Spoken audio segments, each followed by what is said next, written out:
Hello everyone, welcome to economics classes. I am Priyanka. आज की जो वीडियो है इसमें एक डिमांड थी कि मैम आप एक्सपेक्टेड वाइवा क्वेश्चंस बता दो 6 सेमेस्टर के कॉलेजेस के, और टॉपिक है industrial sector in colonial period. तो इस पर्टिकुलर वीडियो में हम एक्सपेक्टेड क्वेश्चंस देख रहे हैं कि वाइवा में आपसे किस तरीके से क्वेश्चन पूछे जाएंगे। जहां पे मैंने कवर किया है कि बेसिक अगर कोई क्वेश्चन पूछे, बेसिक कंसेप्चुअल क्वेश्चन, तो वो भी होंगे।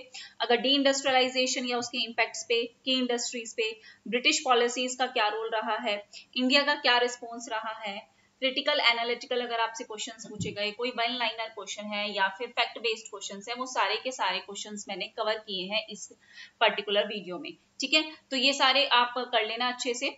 और इसके अलावा मुझे तो नहीं लगता कि कोई भी और आपसे क्वेश्चन पूछा जा सकता है। तो सबसे पहले अगर हम बेसिक क्वेश्चन की बात करें तो सबसे पहले यही पूछा जा सकता है कि what do you mean by industrial sector. Industrial sector का मतलब क्या है? तो सिंपल सी चीज है कि इंडस्ट्रियल सेक्टर का मतलब क्या होता है। इसका मतलब होता है कि वो सेक्टर जिसमें क्या इन्वॉल्व है, प्रोडक्शन और मैन्युफैक्चरिंग किसकी, गुड्स की, फैक्ट्रीज में, जैसे टेक्सटाइल इंडस्ट्री है, जूट इंडस्ट्री है, आयरन इंडस्ट्री है, स्टील इंडस्ट्री है, वो सब किसका पार्ट है, इंडस्ट्रियल सेक्टर का। सेकंड क्वेश्चन क्या बेसिक पूछा जा सकता है, what was the state of India's industrial sector before British rule. British rule से पहले इंडिया की क्या सिचुएशन थी। तो इंडिया बहुत ही फ्लरिशिंग था, बहुत ही फ्लरिशिंग हमारी सिचुएशन थी, बिकॉज हमारे यहाँ पे हैंडीक्राफ्ट का काम बहुत अच्छा होता था, हैंडीक्राफ्ट का, और हमारी टेक्सटाइल इंडस्ट्रीज भी काफी अच्छी थी जिसकी डिमांड थी ऑल ओवर द वर्ल्ड। ठीक है, skilled artisans, strong export demand थी, मतलब हमारा जो इंडस्ट्रियल सेक्टर था वो काफी अच्छा था ब्रिटिश रूल से पहले। थर्ड बेसिक क्वेश्चन क्या पूछा जा सकता है, how did the British effect Indian industries during the colonial period. British ने कैसे इफेक्ट किया हमारी इंडस्ट्रीज को। तो डी इंडस्ट्रियलाइजेशन, अच्छा हाँ, but how did the British effect industries की, ब्रिटिशर्स ने कैसे इफेक्ट किया।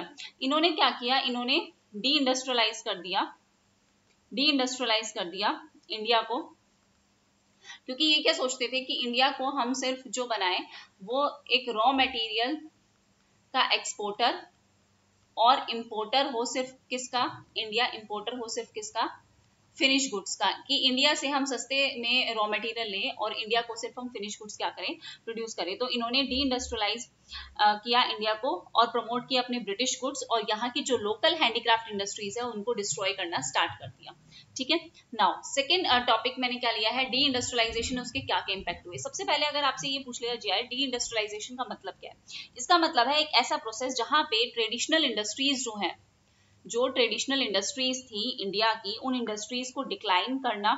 ठीक है, बिकॉज अगर बाहर से गुड्स आ रहे थे तो हमारी जो डोमेस्टिक इंडस्ट्रीज थी, एक्सटर्नल कंपटीशन जो था उसको नहीं जो है ओवरकम कर पा रहे थे, क्योंकि बाहर से जो है फिनिश गुड्स बन के आ रहा था, मशीनों से बन के आ रहा था, कम प्राइसेस थे, हाथ से बनते थे तो एक्सपेंसिव थे, तो यहाँ के लोग भी फिर बाहर की डिमांड्स करने लगे। तो इन्होंने हमारी ट्रेडिशनल इंडस्ट्रीज को खत्म करना स्टार्ट किया, डिक्लाइन करना स्टार्ट किया, और बाहर से कंपटीशन इतना स्ट्रॉन्ग कर दिया कि हमारी इंडस्ट्रीज उसके साथ कंपीट नहीं कर पा रही थी। So how did deindustrialisation affect the Indian economy. Indian economy को किस तरीके से इफेक्ट किया, इसकी वजह से हमारी इंडियन इकोनॉमी में क्या प्रॉब्लम आई, मास अनएम्प्लॉयमेंट का जो है इशू आया, अर्बन सेंटर्स जो थे वो हमारे डिक्लाइन हुए, रूरल पॉवर्टी जो है वो इंक्रीज हुई, रूरल पॉवर्टी जो है वो इंक्रीज हुई। Six, which industries were most affected by the British policies. कौन सी इंडस्ट्रीज, बेसिक अगर हम कहें तो हमारी हैंडलूम टेक्सटाइल इंडस्ट्रीज जो थी, ठीक है, जो आर्टिशन बेस्ड वर्कर्स थे उनकी जो इंडस्ट्रीज थी, क्राफ्ट्स था, मेटल वर्क्स था, वो इंडस्ट्रीज हमारी मोस्टली जो है वो अफेक्टेड हुई। अगर हम की इंडस्ट्रीज की बात करें तो कौन कौन सी की इंडस्ट्रीज थी। What happened to Indian textile industry under the British rule, क्या हुआ। तो अगर हम कहें तो ब्रिटिश की मशीन मेड इंपोर्ट्स थे, ब्रिटिश जो थे वो मशीन मेड गुड्स का इंपोर्ट करवा रहे थे इंडिया में, जिसकी वजह से हमारी जो इंडस्ट्रीज थी वो क्या कर गई, कोलैप्स कर गई। ठीक है, वो उनके साथ कंपीट नहीं कर पा रही थी। Why did handloom industry decline in colonial India, क्योंकि अनफेयर कंपटीशन था, अनफेयर कंपटीशन था, इस वजह से हमारी हैंडलूम इंडस्ट्रीज जो है वो डिक्लाइन हुई। हैवी ड्यूटीज लगा दी थी, हैवी टैक्सेस लगा दिए थे, किस पे, इंडिया के एक्सपोर्ट पे, इंडिया के एक्सपोर्ट पे, ये प्रॉब्लम थी। ठीक है, name any two major industries that develop during colonial period. अगर आपसे पूछा जाए तो कौन सी दो मेजर इंडस्ट्रीज थी, एक तो जूट इंडस्ट्री थी जो बंगाल में आई, और एक कॉटन टेक्सटाइल थी, एक कॉटन टेक्सटाइल इंडस्ट्री थी जो कहाँ आई, बॉम्बे में। ठीक है, दो मेजर इंडस्ट्रीज थी ये। उसके बाद next, role of British policies, British policies का क्या रोल है? How did British tariff and trade policies impact Indian industries? Britishers की जो टैरिफ पॉलिसीज थी उससे इंडियन इंडस्ट्री पे क्या इफेक्ट हुआ? इंडियन गुड्स जो हैं वो क्या फेस करते थे? They are facing high export duties, high export duties, जिससे बाहर भी हमारा जो प्रोडक्ट है ना वो एक्सपेंसिव सेल हो रहा था, जिसकी वजह से बाहर के लोग भी हमारा प्रोडक्ट जो है वो नहीं ले रहे थे, क्योंकि हाई एक्सपोर्ट ड्यूटीज हुई। और ब्रिटिश गुड्स जो है वो इंडिया में सामान जो लेके आते थे वो तो ड्यूटी फ्री लेके आते थे, लेकिन यहाँ से जो सामान जाता था उसके ऊपर टैक्स लगता था। ठीक है, तो ये हमारी लोकल इंडस्ट्रीज को क्या कर रहे थे? लोकल इंडस्ट्रीज को खत्म कर रहे थे। Okay, now 11th question, what was the aim of British industrial policy in India? British industrial policy का क्या एम था? इंडिया की मार्केट को जो है a source of raw material बनाना। ये मैंने आपको अभी स्टार्टिंग में भी बताया था कि इंडिया की मार्केट को एक सोर्स ऑफ रॉ मटेरियल बनाना ही मेन मोटिव था ब्रिटिशर्स का। How did railways serve British industries? Railways ने कैसे सर्व किया? तो ये क्या करते थे? ये हेल्प करते थे रॉ मटेरियल के ट्रांसपोर्टेशन में। ठीक है, रॉ मटेरियल के ट्रांसपोर्टेशन में रेलवेज का मेनली यूज था। अब India responses and efforts, India की क्या रिस्पॉन्सेज थे? तो सबसे पहले अगर हम बात करें, name any Indian industrialist who promoted Indian industry during the colonial rule. कोई ऐसे इंडियन इंडस्ट्रियलिस्ट का नाम बताओ जिसने कॉलोनियल के टाइम पे प्रमोट किया। तो वो कौन सी हमारे इंडस्ट्रीज हैं? जो कौन से पर्सन हैं? ये है हमारे जमशेद जी टाटा, जमशेद जी टाटा। ठीक है, ध्यान रखना इनका नाम। What was the contribution of J N. Tata to Indian industrialisation? क्या कंट्रीब्यूशन था? इन्होंने इंडिया का फर्स्ट जो स्टील प्लांट था उसको फाउंड किया था, प्लस इन्होंने इंडिया ऑन इंडस्ट्रीज को प्रमोट किया था। 15th question, what role did Indian entrepreneurs play during the colonial period? Indian जो आपके ओनर्स हैं उनका क्या रोल था? तो उन्होंने जो है इतने कॉलोनियल चैलेंजेस होने के बाद भी, इतने कॉलोनियल चैलेंजेस हमारे सामने थे, लेकिन उसके बाद भी इंडियन ऑन इंडस्ट्रीज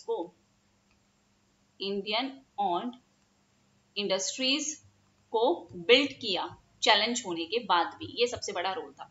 ठीक है, उसके बाद Was there any benefit of British rule for Indian industry? क्या कोई बेनिफिट भी था? तो अगर हम बेनिफिट की बात करें तो बेनिफिट बहुत लिमिटेड था कि हमें एक इंफ्रास्ट्रक्चर का बेनिफिट मिला जो कि रेलवे। हालांकि इन्होंने अपने लिए ही बिल्ड किया था, लेकिन ऐसा तो नहीं है जब चले गए तो अपने साथ रेलवे ले गए, रेलवे तो यही रही हमारे पास, बट मोस्टली ये ब्रिटिशर्स के गेन के लिए ही था। How did industrial sector contribute to the drain of wealth? Industrial sector ने कैसे इंडिया की ट्रेन ऑफ वेल्थ बुक किसने लिखी है? ये आप बताओगे। बहुत ही बेसिक सा क्वेश्चन है और बिल्कुल स्टार्टिंग में ही होगा, ये आपके नोट्स बुक्स के भी बिल्कुल स्टार्टिंग में ही होगा। How did industrial sector contributed to the drain of wealth? देखो, प्रॉफिट्स सारा, रॉ मटेरियल सारा कहाँ जा रहा था? प्रॉफिट सारा, रॉ मटेरियल सारा किसके पास जा रहा था? ब्रिटेन के पास जा रहा था। ऐसा तो नहीं था कि ये यहाँ से पैसा कमा रहे थे तो यहाँ पे री इन्वेस्ट कर रहे थे, री इन्वेस्टमेंट तो यहाँ पे हो नहीं रही थी। तो सारा का सारा क्या हो रहा था? ड्रेन ऑफ वेल्थ ही हो रहा था। ठीक है, यहाँ तक अगर किसी को कोई डाउट हो अभी भी तो मुझे बता देना। मैंने अपनी तरफ से सारे एक्सपेक्टेड क्वेश्चंस जो हैं वो आपको बता दिए हैं। ड्रेन ऑफ वेल्थ किसने लिखी थी? चलो मैं ही बता देती हूँ, आप लोग तो आंसर देते भी नहीं हो तो कोई फायदा नहीं है। दादा भाई नरोजी जी। ठीक है, दादा भाई नरोजी जी। स्पेलिंग गलत है मुझे पता है।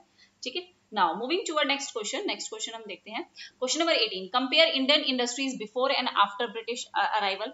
तो अगर हम प्री ब्रिटिश और पोस्ट ब्रिटिश की बात करें तो प्री ब्रिटिश में हमारी आर्टिशन बेस्ड इंडस्ट्रीज थी। ठीक है, हैंडलूम इंडस्ट्रीज थी जो बाद में डिसेंट्रलाइज हो गई।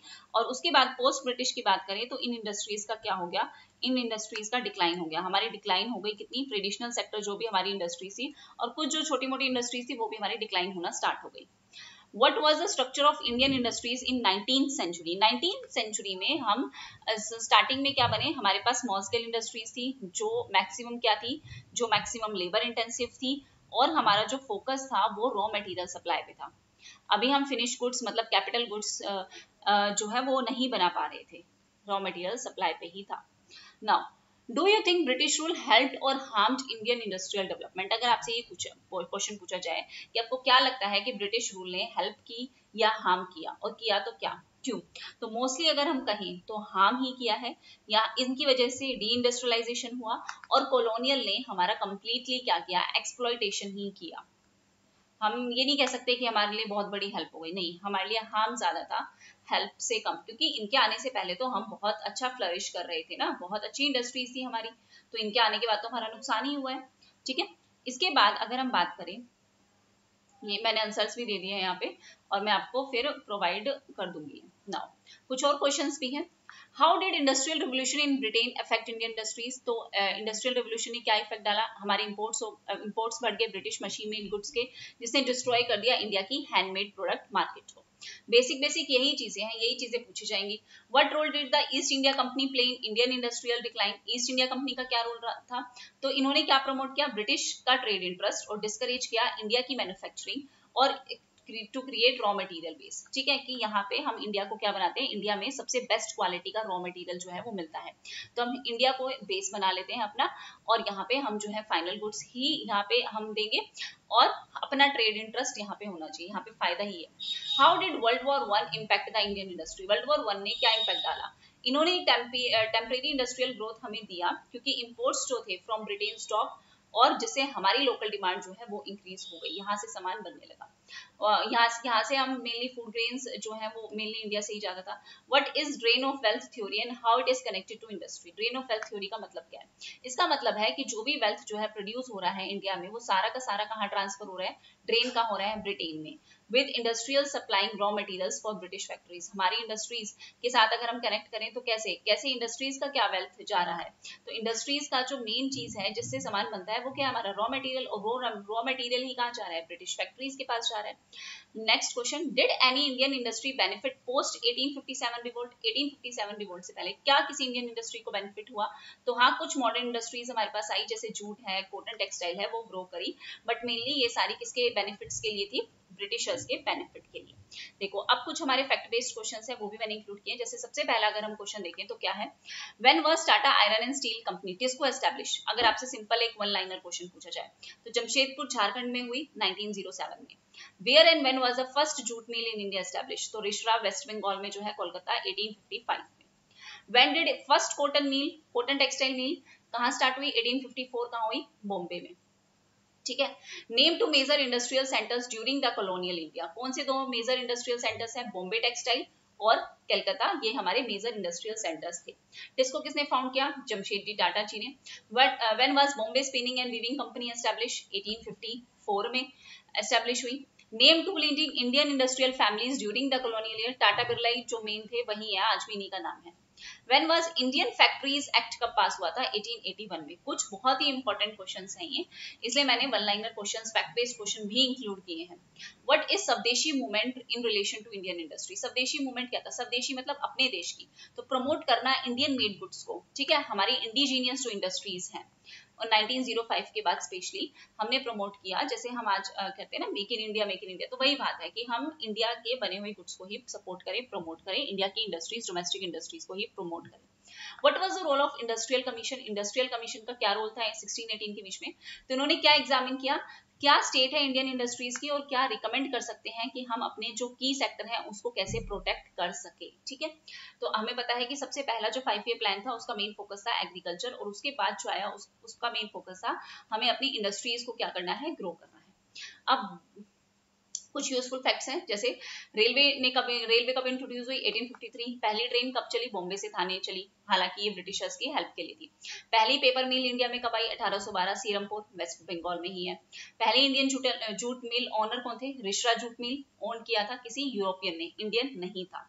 ठीक है, ये कुछ बहुत ही इंपॉर्टेंट क्वेश्चंस हैं जो मैंने फाइंड आउट किए हैं, और ये आपके लिए होपफुली वाइवा में इससे बाहर मुझे तो नहीं लगता कोई भी क्वेश्चन आपका आने वाला है। ठीक है, सो thank you very much everyone, और प्लीज शेयर करा करो, अगर मैं आपकी डिमांड पे सब चीजें करने को तैयार हूँ तो इसे मैक्सिमम जो है वो शेयर कर देना।